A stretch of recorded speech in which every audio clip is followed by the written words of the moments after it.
Stephen Hawking died? Yeah, I just saw the news. He contributes a lot towards our knowledge of the universe. And about aliens too. Think of the aliens. It's been so many years, and the universe is so huge. There's no way the Earth could be the only civilization, right? Why can't we find it? I don't know. Maybe they don't want to be founded. How so? Maybe it's too dangerous for any civilization to be founded in the universe. Go on. You know the axiom of math, right? Of course. Like the shortest way between 2 points is a straight line. Sort of.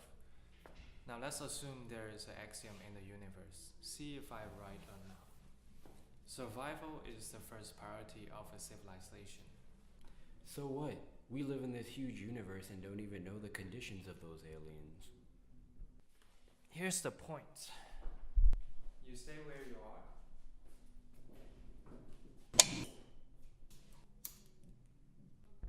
Now, can you see me over here? It's too dark. I can only see your light. Well, that is the feeling of the universe. You can only see me by the light I gave you. Now, since you know my existence, you may decide whether or not communicate with me or not. Think about the axiom I gave you. So what if I decide to communicate with you? Then you expose your existence. But if we communicate and you're hostile, that's my bad luck. But if we communicate and you're good, then we can build a stronger civilization together. Well, you fought in a war before, so let's say this. You are now on an urgent mission in a chaos war zone in a forest, with lots of snipers from both sides.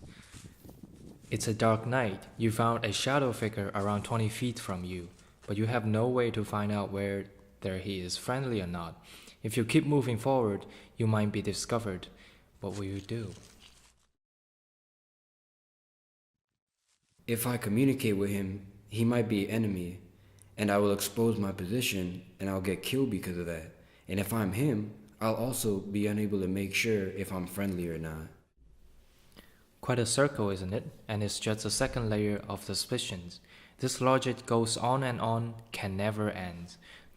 No matter the opponent is enemy or not, in the extreme environments like this, with lack of information, this is the only way to think.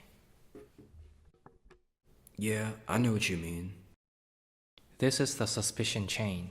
Here on Earth, suspicion chain will only goes on for 2 levels and it will be resolved by communication. But in the universe, if there are aliens, the biological differences are enormous, which means the culture differences are unthinkable, not to talk about the language. With the distance, this suspicion chain are almost unbreakable. So even if the aliens are hostile or kind, it's all the same.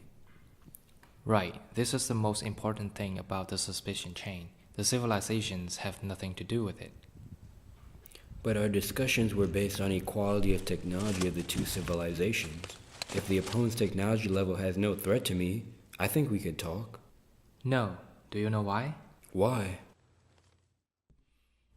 Think about the history of human civilizations. It only takes few thousand years, and this planet have a life of billions of years so far. The modern technology started about 300 years ago.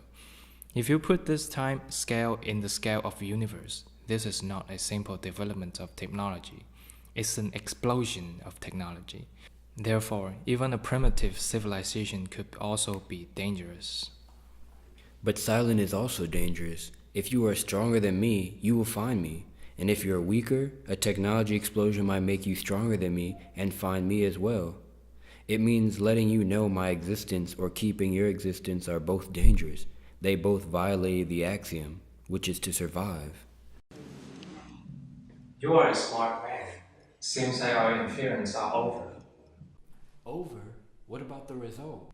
After you know about my existence and you cannot communicate or keep silence, there is only one option left, isn't it?